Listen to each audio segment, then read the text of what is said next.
Hey Anirudh, really excited to have you on our show. Thank you for your time to come to our show and talk to our audience about your journey. Thank you, Abhay. It's delightful to be on your show. I'm so glad you invited me, and so I could share my experiences with the audience.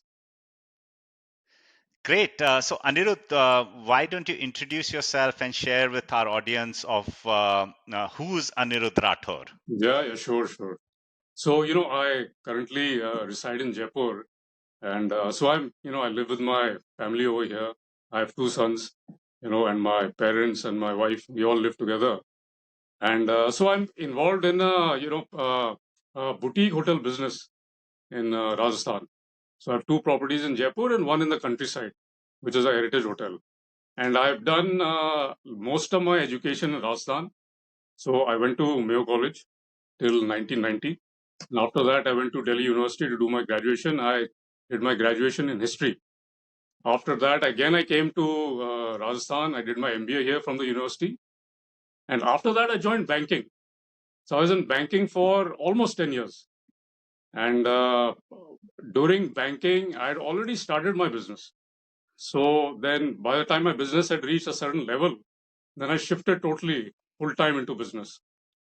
And during COVID time, which I really enjoy talking about, I was able to write a book called Investing Decoded. It's basically, explaining how the capital markets function. And I wanted to make investing more egalitarian, more easy to understand for the public. And luckily, I got a very good publishing house also. It was Penguin Random House India. And in November 2023, they published this book. And now I'm very happy to be orange pilled into Bitcoin. And although I came into Bitcoin a bit late in life, but better late than never. And I'm so glad to be part of this journey now. Everyone feels that they are late to Bitcoin, so Yeah, I can completely understand. right. Yeah. What has been your Bitcoin journey? How did you get orange pilled, and what's been your Bitcoin story? Yeah. So my Bitcoin journey is an accidental journey. So in 2017, I remember one of my cousins came over and we are roughly the same age. And he told me that, have you heard of this thing called mining in Bitcoin? So I said, look, I'd heard about it somewhere, but I'd never paid attention to it. And he said, look, I'm planning to do mining in Bitcoin. So, but I never probed him exactly what he's going to do and, how he's going to go about it. And I basically dismissed it completely. I didn't pay much attention at all. But then what happened later on was around 2020, I started reading a lot of things about blockchain technology. It started popping up everywhere. So I said, look, let me try and understand what is this blockchain technology. And so I probed a little bit into blockchain technology and I was completely bamboozled with its scope and beauty and, the technological advancement that it is. And then while reading about it, somewhere I read that blockchain technology is used in Bitcoin. So that also, completely amazed me. I was not aware of that. And then I said, let me probe Bitcoin now a bit. So then I started, delving into Bitcoin and sort of diving into it and trying to understand it. And it completely blew my mind. In fact, even though I had written a book on investing, right, mainly on the capital markets, but I never thought about the financial system, the way Bitcoin opened up for me. So it was a huge revelation for me. And I'm so glad that even though I got into it a bit late, but I eventually entered into it. And so that's how then I started buying Bitcoin a bit. I opened an account in an exchange. I started understanding it a bit. I started very small initially. But then, Abhay, I realized that I started reading a lot of news that a lot of, things keep happening on exchanges. And so then I realized that there is a way to take self custody also in exchanges. But the exchange that I was in was not allowing self custody. So that made me, a bit resistant to invest in a larger way. Because I thought that since I cannot take it under my control, then I might as well stay in other assets. And I'm so glad that around half a year back, I got to know about your exchange. And once I got to know about your exchange, I immediately opened my account. And after that, my Bitcoin holding has gone up 10 times. So you'll be really glad to know about that. So now I've I'm so made Bitcoin. happy to Now, hear. yeah. So now I've made Bitcoin a regular form of investing. And in fact, your audience would be glad to know that I actually do a SIP, which is a daily SIP in Bitcoin. That's amazing. That's Yeah, yeah, amazing. yeah, So, yeah, with your deep knowledge about capital markets, you've written a yeah, book on yeah, capital yeah, markets, yeah. you've worked in a bank. By the way, Right. which bank did you work for? So I started off, I worked in three banks. So my first bank was IndusInd Bank in 1997. Then in 2000 and in the year 2000, I moved to HDFC Bank. And in 2001, then I moved to Citibank. So my last bank was Citibank, which I was there for around 7 years. And Excellent. yeah, and I was in the retail banking side of the bank.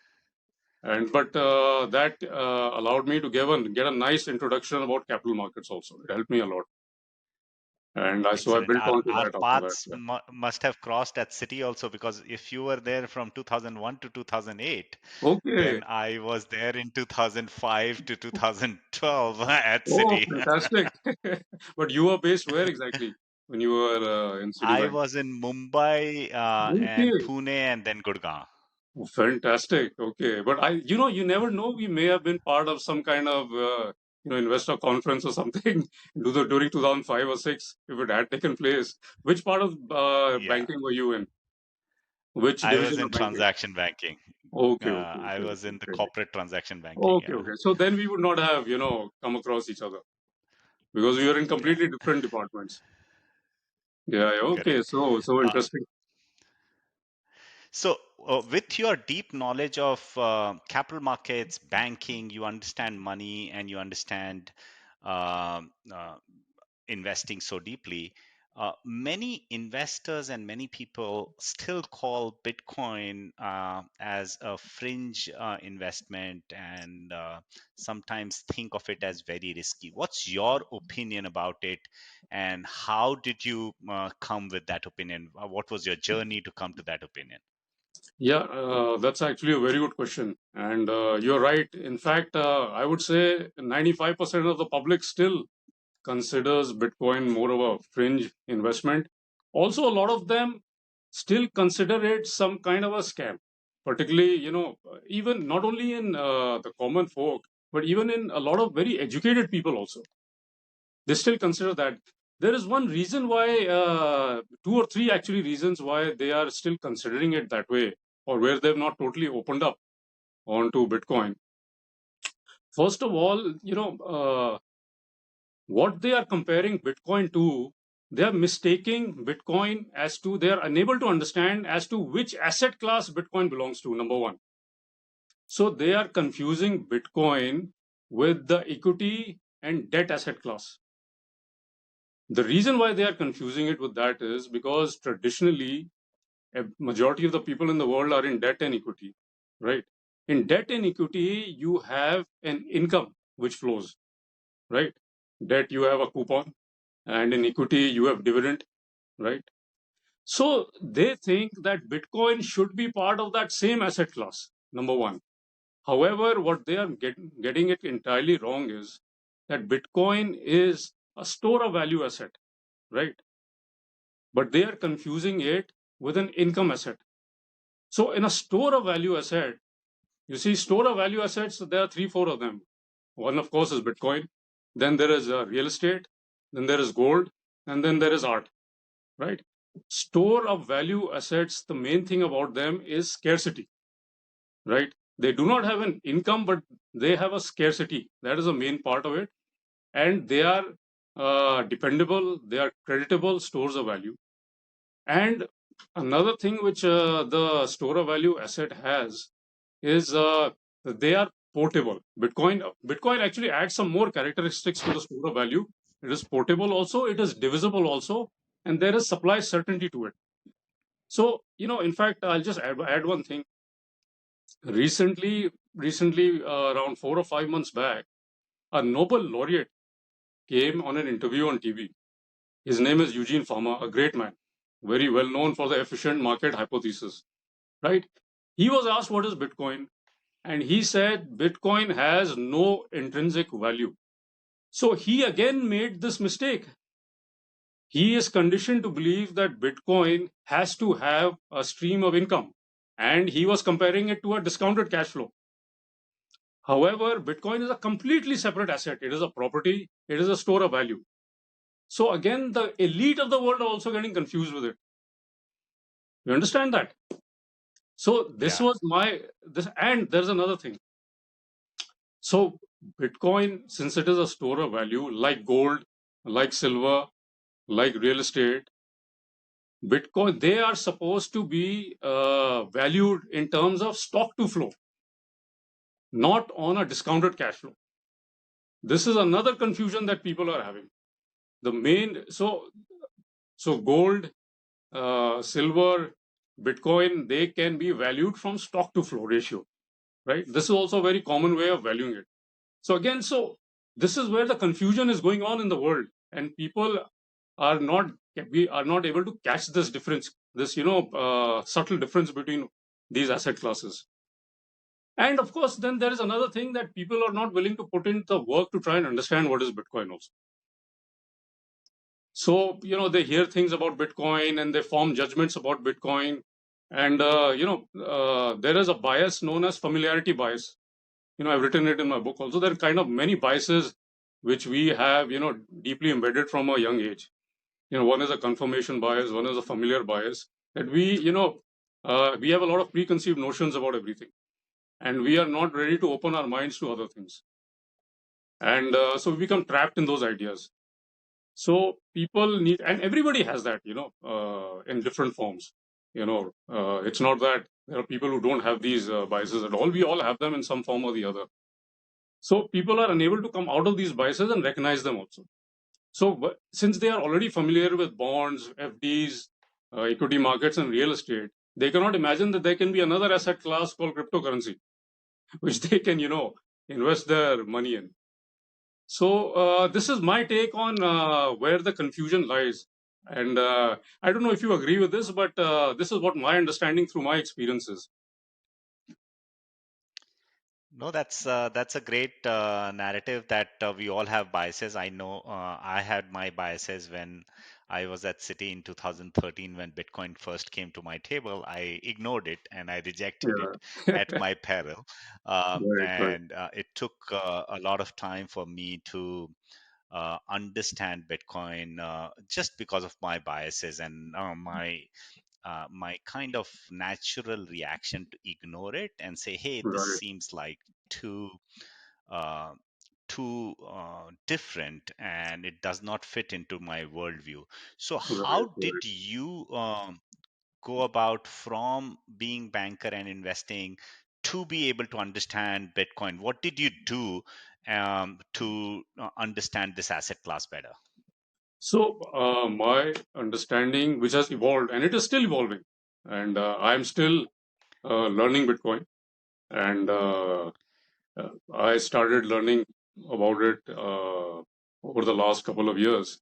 And so I have mainly used, my sources have been good podcasts like the one you are doing and many others do. So I started getting introduced to Bitcoin through very listening to a lot of good podcasts, which are very easily available now, right? And that has really helped me clear a lot of my concepts regarding Bitcoin. And secondly, since I do have a reasonable understanding about the equity markets, I could understand that you know not everything can be valued in the same way.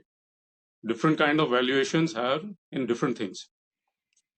In fact, one more thing I would like to add is I'm just taking it back to your previous question also. I just remembered that a lot of people think that Bitcoin has just been conjured out of thin air, and that there is really nothing. There is nothing material behind it. So that is also another great confusion that people have because they are used to investing in assets like real estate, where they can physically see what is real estate. Gold, they can physically touch gold. Equities, they know there's a huge corporation behind it whose share they have bought. What people have again not been able to grasp, what in my understanding is that even there can be an asset which is a token, which you can get a token which is actually a digital representation of a form of value. They think that a token means nothing. A token is also a digital representation, which is a form of value, and you get this token from the exchange of a service or some work that you have done. It is not that you are just getting it for free. A lot of the miners who are creating these coins, which are coming out, they are investing their money. They are, solving a puzzle, right? Then investing large amounts of their capital, and they are competing with other miners to, create Bitcoin. They are verifying the transactions. They are maintaining the network, its security. So it's not just coming out of nowhere. There is actual action going behind it. A lot of work going behind it. So that tokenization form of an asset is, again, people are not able to grasp it properly, that how can something be in a non-material form. Yeah, that's a So, great point that you bring yeah, about, that there yeah, is hundreds of billions of dollars of physical infrastructure right, behind Bitcoin, yeah, and the computing power of Bitcoin from a computing overall resources which are in mining and maintaining the security of the network right, is tens of thousands of times higher than the total computing power put together right, of all large cloud providers. So if you add up Amazon plus Google plus Microsoft Azure, all of that put together, the Bitcoin right. computing power is still multiples of time more than that. And these are That's right, physical. Like computers at physical places which consume physical energy, and then they right. go through the proof of work process, and that proof That's of right. work is the security infrastructure which helps give the properties to Bitcoin that is of super value to the users of both the Bitcoin as the asset and Bitcoin as the network. So that's a great point. Absolutely correct. Yeah, yeah, absolutely. Yeah. So now with your understanding of Bitcoin, what do you think about inflation, and how do you Right, think Bitcoin helps people who are investing in Bitcoin protect themselves from inflation? right. So again, the most important solution that Bitcoin is giving to the world is and as an antidote to inflation, right? So a lot of people in the current financial system don't understand that we are working, we're creating money, we're investing, but then inflation is already eating into what we are saving, right? So Bitcoin has been a revolution as an asset where you can actually beat inflation, right? And I call this, I've named this as a concept called the hamster on the wheel concept.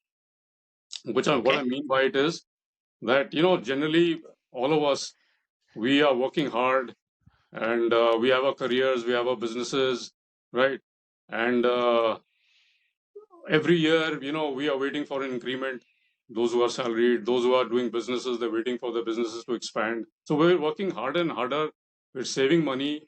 We're putting into assets.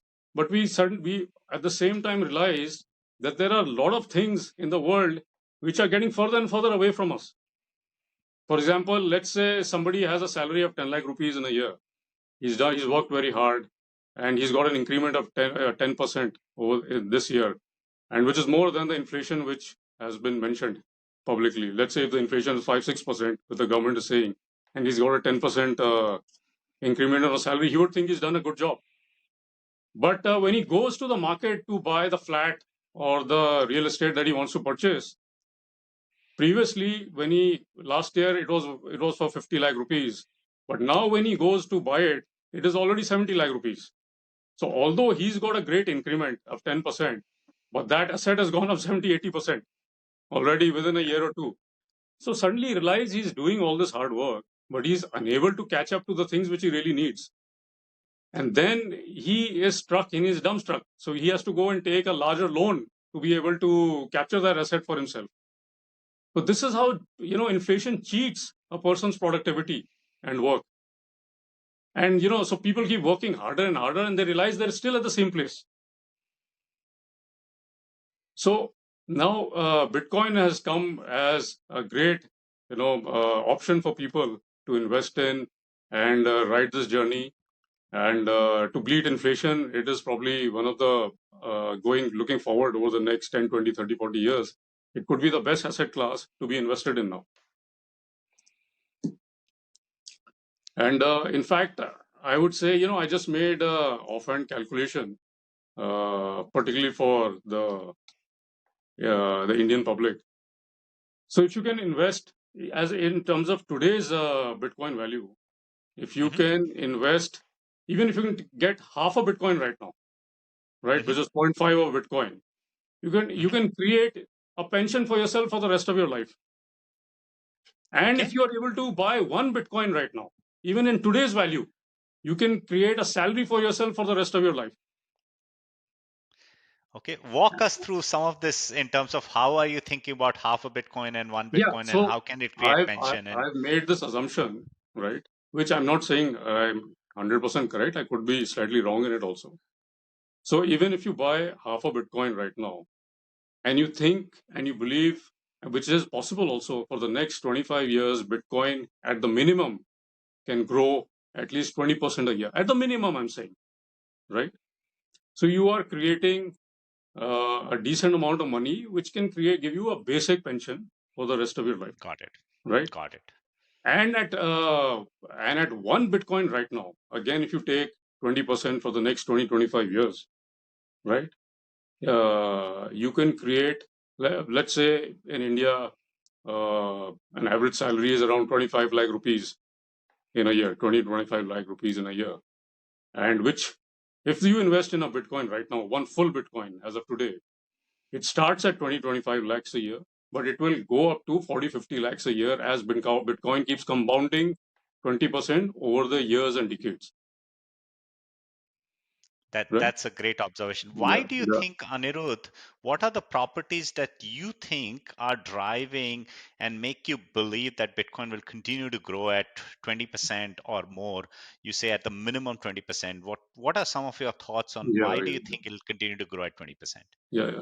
So the number one part is, of course, the network effect is there. Hmm. More and more people are getting into the network of Bitcoin, and that gives the numbers give it more strength, right? And it gives it a more continuity based on that. Then there are many other things which are driving Bitcoin's adoption. See, Bitcoin is able to solve five, six things for the world, right? We had already discussed about inflation a bit earlier, Hmm. right? So,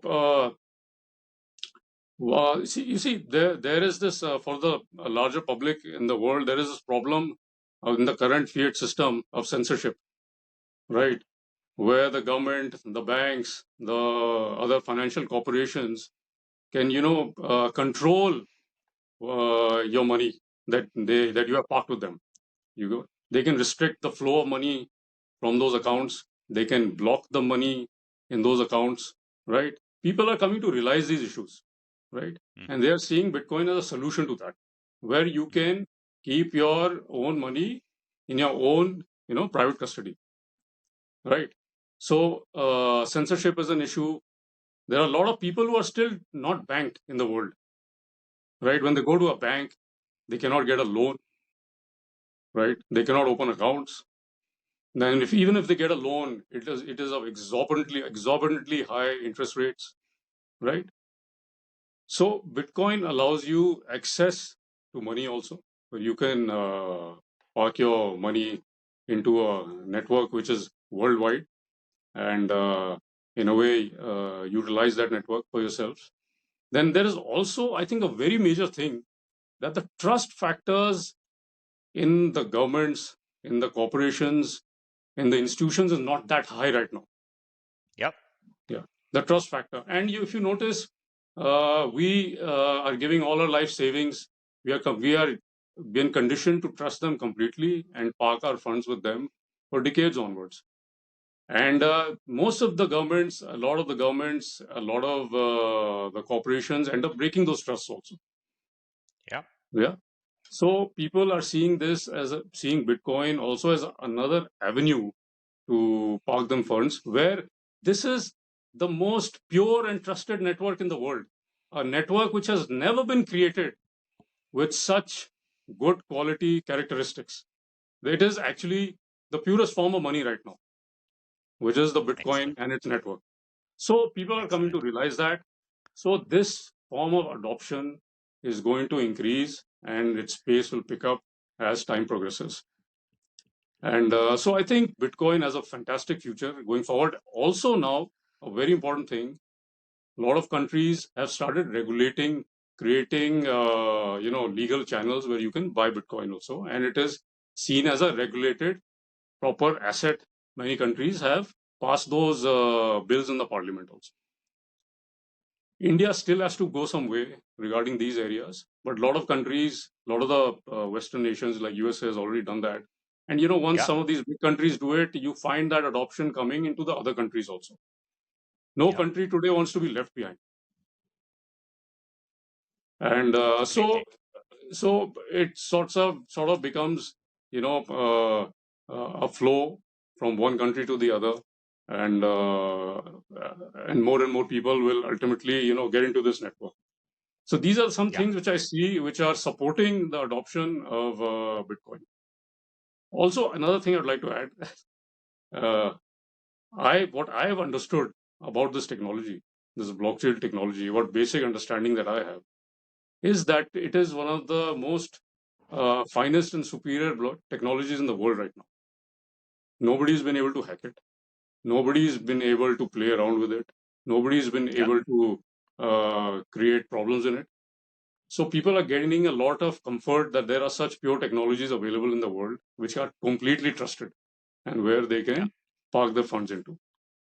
So I think a combination of all these factors are leading to more and more people adopting Bitcoin. And I think this will just keep growing. What I understand is right now 0.5% of the world holds Bitcoin, what I understand right now. Yeah. And I think the pace will only continue to grow as the months and years progress from now. Excellent. I would fully agree with all the points that you brought about, that it's a secure network, adoption is increasing, recognition in the US, whether it's by virtue of the ETF, which was launched in 2024 by BlackRock, which is a $10 trillion asset manager of the world, or by virtue of the Bitcoin Strategic Reserve, which was announced by the current administration Right, right. as part of Yes, the executive yes, order which was issued on 4th of March 2025, or right. by virtue of the Bitcoin treasury companies which are That's adopting right. Bitcoin as their treasury reserve, That's right. most famously strategy with about 70 to 80 billion dollars of Bitcoin on its balance sheet. So Right, all of these factors totally point in the direction that the network for its properties will continue to get adopted, and as adoption increases, and as per Metcalfe's law, the value of the network denominated in Bitcoin as its token would continue right, to increase. So I would right. fully agree with all of Yeah, this yeah, yeah. assessment of Yeah. yours. So the ETF part is also a very major part, which unfortunately in India it is not there right now.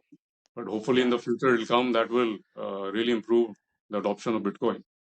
And like you said, a lot of treasury companies which have come up.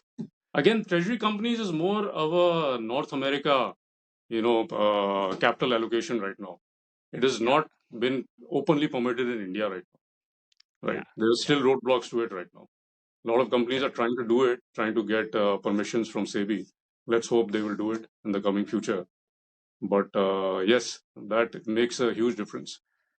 And I think a lot of in India, a lot of individual investors and even those people who have small businesses, a lot of their capital allocation has already started going into Bitcoin, and which you must have seen also because you have an exchange here. Some people, some small corporations may have come who are not listed, who may have come up approached you if they could open accounts and have buy Bitcoin from your exchange. They may have come to your organization, and so I think here also the adaptability and this drive will continue to progress now.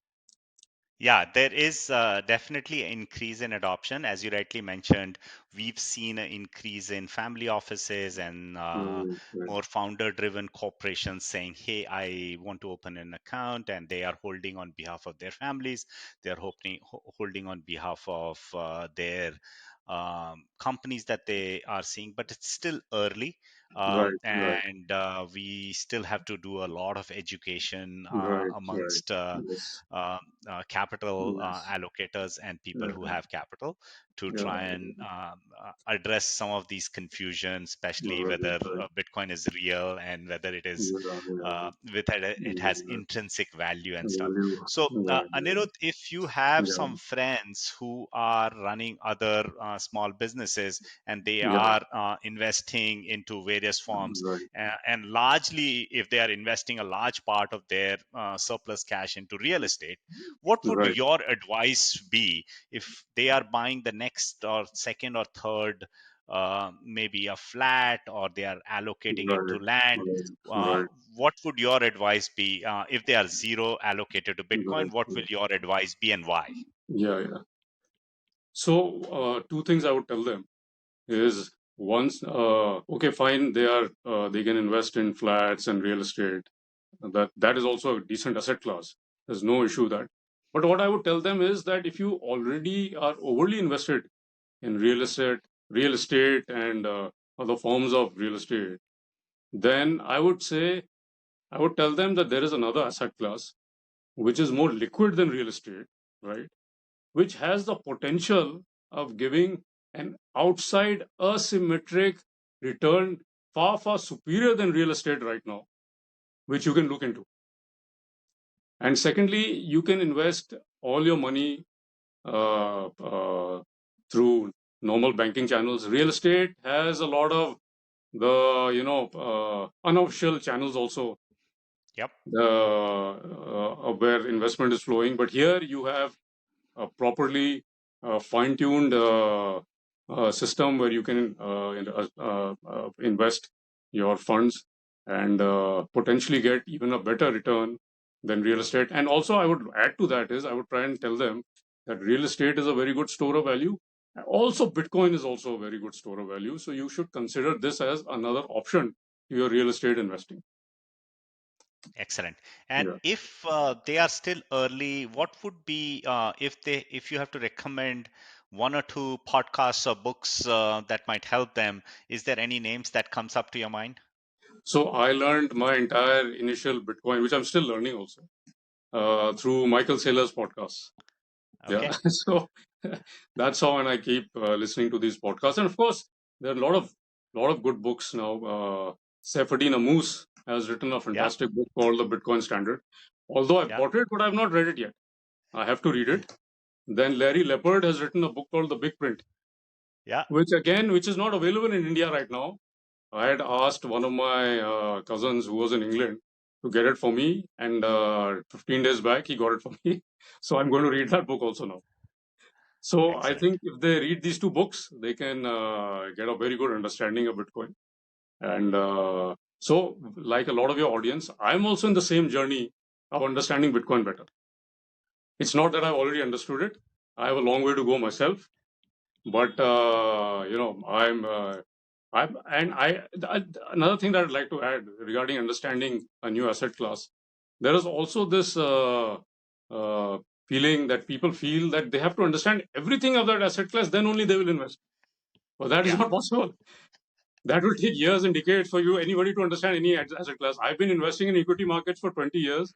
I'm still learning things right now Yeah. in the equity markets. So once you have a basic understanding, that's what I would recommend to your audience. Please enter the asset class. And as you find out more and more and learn more and more and develop more and more conviction, then you can keep adding into it. And another recommendation I would have for your audience is do not worry about how quickly you're going to make money or how large amount of money you're going to make. Do not make that as the main consideration for investing into Bitcoin. First, develop conviction into Bitcoin, and then you increase your amounts larger, right? The returns will automatically flow. Excellent. I love this. So get off zero. do a 2 to 5% allocation, Yeah, and as your yeah, conviction increases, then keep increasing your allocation and have a little longer time horizon in your mind.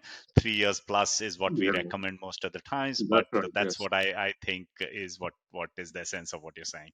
Correct, correct. Absolutely correct. That's what I would say. In fact, I started with 0.5% allocation and I'm moving towards 8 to 10% already. So I am, Very good. yeah, yeah, yeah. And hopefully I can reach 15% over the next 6 months. I'm so excited And for that you. also, And that confidence I've got after I've gotten onto your exchange. It would not have been possible if I was not on your exchange. excellent. That's Yeah, so yeah, yeah, yeah. nice to hear. Why do you feel confident about GetBit, and why do you didn't have the confidence before you started at GetBit? So the biggest differentiation that GetBit has to the other exchanges is you allow self custody of the Bitcoin. We can keep it on your exchange also. That is also the option.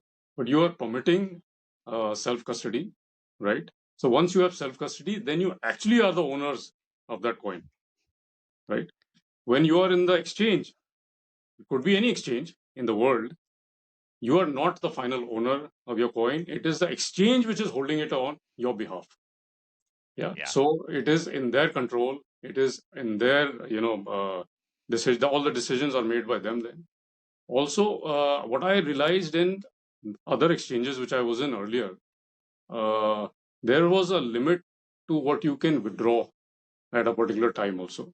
So I thought that would have been a little bit of a roadblock for increasing my allocations because in certain situations where there's the volatility in the market, you are unable to come out or get in both ways. yeah. But in your exchange, those issues do not exist anymore. So I think currently, right now, with the relation to Bitcoin in particular, I think you have a fantastic business model, and both for I'm sure it's for you also, and of course for your clients. Thank you so much for your kind Yeah, words. yeah, yeah. Really appreciate and really happy to see that we've been able to serve some of our customers and they like the service. Talk a little bit about custody, Aniruddha. And custody is a journey, and sometimes it takes a little bit of time for people to understand custody. And why counterparty risk and understanding counterparty risk is important in context of Bitcoin, and how what are some of the learnings on custody that you've had in your journey of self custody? Right. So again, very very important thing you have asked, and for me also, learning about custody has been an evolution. I am actually naturally, I've always been naturally intimidated by technology. I was never very good at technology from the very beginning. So, uh, getting towards self custody was also a bit of an achievement for me because step by step I learned it, and now over a period of months, I have become comfortable in it. So, a lot of people again are not getting into crypto assets full fledgedly because do not understand how to take self custody, and they are again intimidated by it. Yeah, Right? They are worried that if they do something wrong, they can lose all their invested amounts. So yes, it is a avenue and a path where one has to learn, and the best way to do it is start in a small way, right? yeah, Get a wallet, right? It could be a cold wallet or a hard wallet. Both you can have that. Both are one is of course better. The hard wallets are even more secure. You can start with a normal wallet also, which is in your mobile phones. And first, take a little bit of Bitcoin in your custody. Learn how that Bitcoin gets transferred from the exchange, right?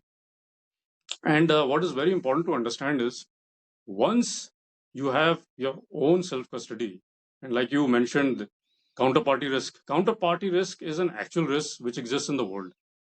So yeah, a lot of these big exchanges in the world, they are holding coins of millions and millions of their clients. And what I understand is there is the potential of some mistake happening from their end also. Yeah. And also there are a lot of fringe elements in the world who are looking to attack those exchanges, and sometimes some mishap does take place. Yeah. And so then as a customer, there is not really anything you can do. But once you have the asset in your own control and self custody, you are saved from that counterparty risk. It is in your control, right? And once it is in your control, once it is in self custody, you are now connected throughout the world to everybody who has Bitcoin. You are part of one family, and you can exchange Bitcoin. Uh, if you want to buy and sell something, also you can use that self custody Bitcoin that you have, and you can transfer it to people. For example, right now, Abhay, you're sitting abroad. I can, let's say you want to buy my book, so you can send me some Bitcoin for that, for the value of my book. Yeah. So even though you are there, you can send me that money. However, if you wanted to buy my book otherwise, first you would have had to go to your bank Yeah. for a very paltry sum of money, because my book is not available in USA right now. And they would have charged a huge fees for Yeah. you to, pay for my book, for you to send that money to my bank account. And it would have taken 3 to 4 days, right? And, so this is how self custody, enhances a person's experience with crypto assets. And it is a great advantage, a very, very important advantage, which the existing financial fiat system just does not have. It's such well explained by you, Anirudh. Really appreciate you explaining to our audience your journey, sharing with us how from banking and understanding capital market in detail, from writing a book to be able to keep learning, and even with some technology kind of risks of trying to being a little apprehensive of technology, learning about self custody, and then going on your journey to increase the allocation as your conviction increases. So, really appreciate your time, Anirudh. Is there anything that you would want to share before we let you go on about your book, or anything that last thoughts that you would want to share? No, I would like to share to your audience that uh, please, start adopting Bitcoin. Start off in a small way, build it up from there, and you will realize that there are life-changing benefits if you get into this asset. And 10 years down the line, when you look back, and if you've started today, you would be very happy and content. Thank you. Thank you so much, Anirudh, for your kind words. And thank you for your time. Really appreciate you spending time with us.